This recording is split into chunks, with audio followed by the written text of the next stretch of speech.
Pattern of industrial development since independence. Good morning, students. I welcome you all for the online class of economics. Today I will be going to continue the same topic which I had completed in the live class. Pattern of industrial development since independence. Okay. What pattern has been taken in India when we have made industrial development from the time of independence? At the time of independence, India did not have a balanced and well-developed industrial structure, due to which the country had to depend upon other countries for importing capital goods. After independence, changes taken place in our economy. The share of industrial sector in the GDP has increased from 4.6% in the 9th plan to 8.3% in the 10th plan. In the 9th plan it was 4.6 and tremendous change has been seen in 10th plan 8.3%. And 11th plan, it is from the source document of 11th document. In your book it can be variation because it can be showing the current change. Okay, it is expected to be 18.5% in the 11th plan average, that already will be mentioned in your book. Also the pattern of industrialization has witnessed changes. What changes? Pattern of what development? The following changes taken place. When we see about business, I already explained here, many things which is related to business also will be having updation. Industrialization means business. Development of infrastructure will be taking place, means road, dams which is needed for the smooth working of the business will be developed. Research and development work will be there. The R&D section will be developed. Expansion of public sector will be there. More the public sector work will be included. So these are the changes. Development of infrastructure, when we say what pattern it will be changing. After independence, massive efforts were made to develop basic facility in industry, as I already said, roads, aerodromes, transport, communication, banking, finance, qualified and skilled human resources, etc., which are need of the business of the industrialization were developed. Since then, a remarkable expansion has taken place in infrastructure facilities, though there is still more scope. Port facilities, indigenous energy resources, petroleum and thermal and hydro reserves, atomic power generation have been substantially expanded.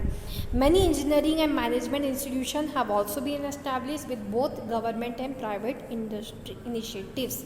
So this was the pattern of change in infrastructure. Now come research and development, R&D section.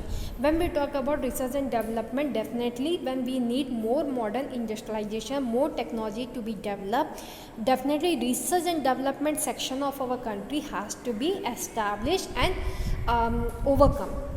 So R&D was established with much more changes and updation in technology. More research started, and for that more finance had been given to the R&D section. Much progress has taken place in the field of R&D. Many research and development institutes have been set up. The facilities exist in both public and private sectors. As a result, country has started indigenously producing wide range of sophisticated machines and products. Now come expansion of public sector. When we talk about public sector, student, as we learned after the independence, even before the economic policy in 1991, public sector has played a very vital role. They started investment in heavy sector industries. Okay, so that our economic development will be more. But after new economic policy 1991, public sector has reduced his investment and role from the industrialization, and as they have to do more welfare work. And if the whole money will be invested in the industrialization work, then what will be left with the government for welfare of the society? By thinking this, they had started disinvestment from public sector. But here, after the independence, we will see the role. The public sector plays a pivotal role in the industrial development of a nation. Public enterprise exists in both basic and strategic areas. They produce a large variety of goods ranging from electronics to mass communication goods. So that was the development in public sector. Building up of capital goods industries. This was the fourth development in our country. After industrialization, we started producing in our own country some of the capital goods which we were first importing from outside country. The second plan laid special stress on developing strong capital base for the country. Accordingly, heavy industries were made in capital goods industries. Next is growth of non-essential consumer goods industries.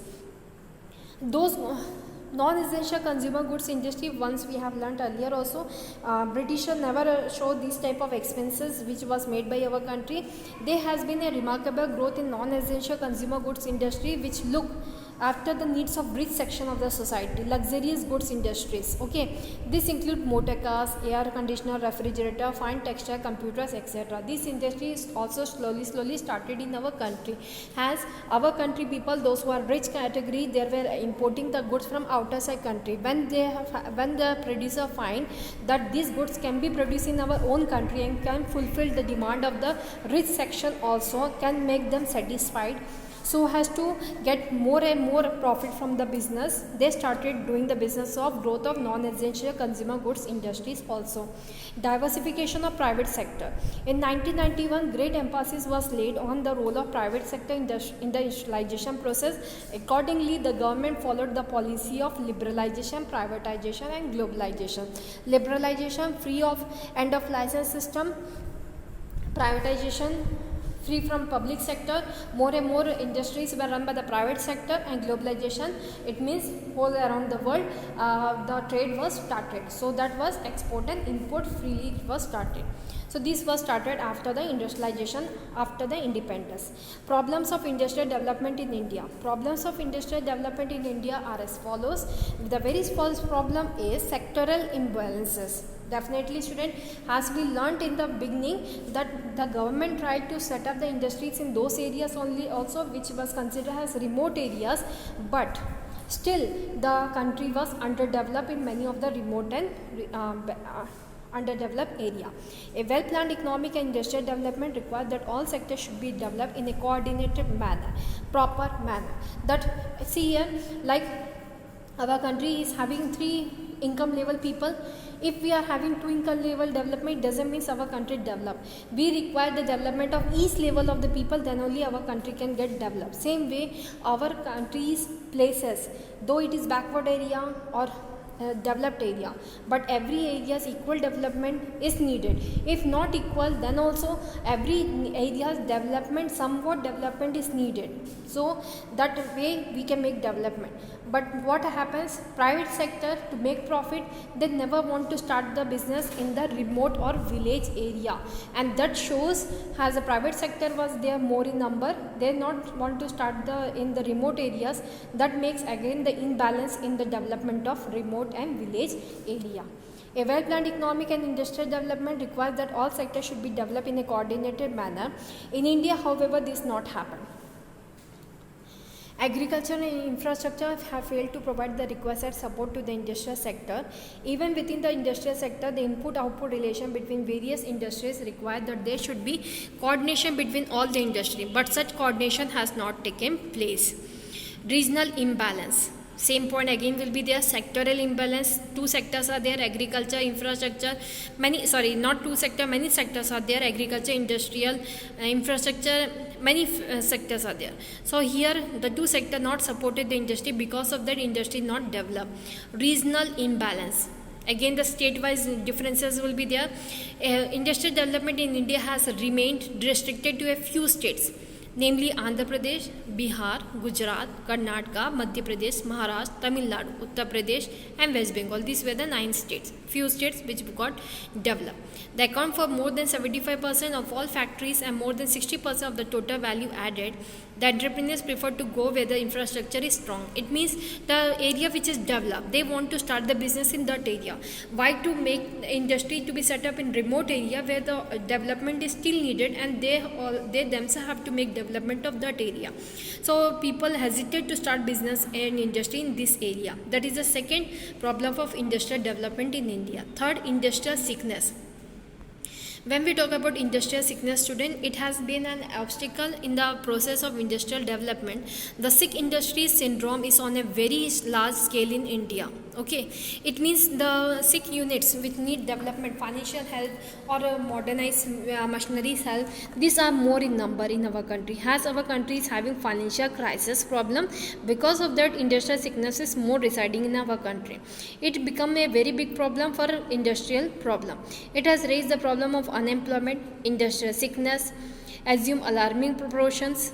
In its inception in May 1987 till September 2006, the board of which board was formed? BIFR.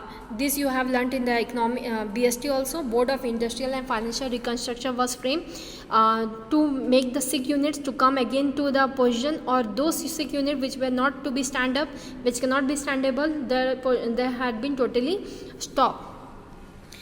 But they tried to give up the case, give up the to make the SIG units to be financially strong. Has received 6,991 cases of SIG industries in our country under SICA. Sickness of such magnitude is a matter of great concern. Definitely, itne sare industry, this much number of industry, if they become sick, this industry, if they will be grow up, they will become financially strong, they can give more profit to our country. So that was the another problem of our country. Industrial sickness was going on increasing in a great number, great height. Growth of big industrial houses. Big industrial houses never want the small business to exist in the market. They want all the market share to be covered by them. So that makes another problem. The policy of the government has been such that big industrial houses could grow in capital intensive industries despite the MRTP Act and the licensing policy. So this was another problem, that MRTP Act, that monopoly restrictive trade practices were allowed to the large scale industry. Because of that, they were putting whatever price they want to put, so that they can gain more and more profit. So that was another problem of industrial problem, which make the small industry to not exist in the market. Now, higher cost of industrial product. Definitely, the fourth point is related to here. Has MRTP Act was made, but also the capital intensive industries were given freedom to make their own pricing. So this had increased the price of the product in the market. There is high cost of certain industrial product as compared to international prices because of lack of healthy competition. Inadequate employment generation. Definitely, when more and more SIG units there, employment opportunity will become less. Industry have not generated enough employment opportunities. This is because of lack of attention on choosing technologies. The main victims have been small scale and cottage industry, which become very soon close. Industrial dependence on the government. Definitely, industry were now also not got freedom, not become self-reliant. They were still dependent on government help related to taxation, related to subsidies and many areas. Industries are generally pressurizing the government to reduce tax or duty, to make imports easier and to allow capacity expansion. This shows how industrial development is dependent upon government policy. Now come poor performance of the public sector. When we talk about the poor performance of the public sector has shown poor performance on production and profit fronts. The achievements have always fallen short of the targeted goals. So that was about the poor performance of the public sector. That also not helped the industrialization to be done in the country. Underutilization of capacity. Has employment was not up to the full level. As employment is not to the full level, we cannot say our production was at the full capacity. Capitalization was underutilized. Some of the important industries has been reported to be underutilized because they were not having such a human power. They cannot pay to so much employees. So because of that, they had hire less number of employees in the organization, which shows underutilization of capacity of the organization. The magnitude of underutilization varies from 20 to 60% in different sectors. This is a serious problem in the process of industrial growth. Next come increasing capital output ratio. When we talk about increasing capital output ratio, student, the average and incremental capacity output ratios have been rising. This is due to increasing capital cost of capital intensive nature of heavy and basic industry, unprofitable and administrative prices, etc. Next class we will be going to learn Industrial Policy Resolution IPR of 1956. This was a resolution which was framed by seeing the various problems of industries. What is Industrial Policy Resolution? Let us learn. Next class I will explain it completely, features and all, but introduction I will be giving in this class. Industrial Policy Resolution, student, in 1948, immediately after independence, government introduced the Industrial Policy Resolution. Okay, for industrial growth and development. It emphasized the importance of securing a continuous increase in production and ensuring its equitable distribution. Means such a growth and development of the industry continuously will be done, which is needed for the development of our country. The industrial policy was revised in the year 1956. Companies Act 1956 was framed to meet the new challenges. It was modified from time to time, and lastly it was modified in the year 2013, Companies Act 2013. But still the changes was made in between 1973, 77 and 1980s also. So that was Industrial Policy Resolution IPR of 1956. And the objectives of IPR were there to accelerate the rate of growth and to speed up the industrialization, industries के number को increase करना, to develop heavy industries and machine making industry which we were importing from outer side market, it must be established in our own country, to expand the public sector, to reduce disparities in income and wealth of the people, to build up a large and growing cooperative sector, to prevent monopolies and concentration of wealth and income in the hands of a small number of individuals. So this was the Industrial Policy Resolution IPR of 1956 objectives. Next class we will be going to learn features of industrial policy, and we will continue the class. Thank you for today's class. Have a nice day.